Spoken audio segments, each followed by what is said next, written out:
マルゴーデザイン花火の卒業桜の木の下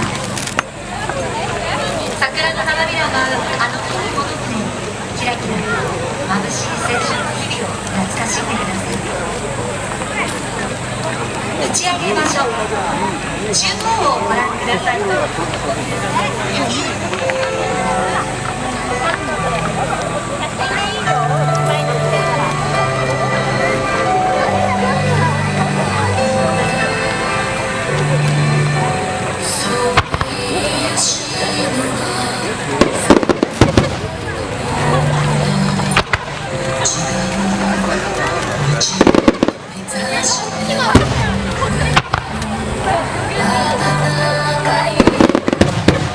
なんだ？超空いてる。めっちゃ空いてる。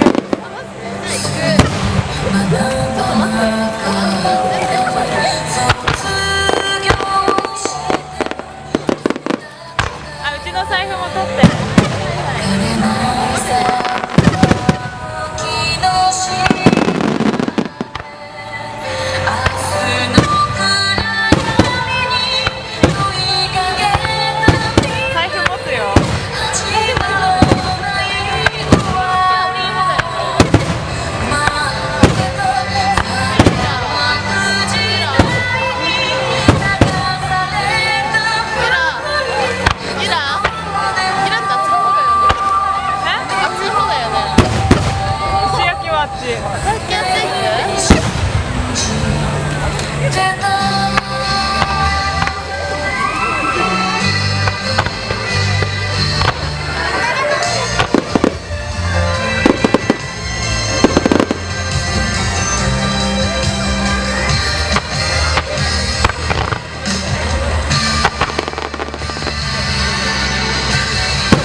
撮りました。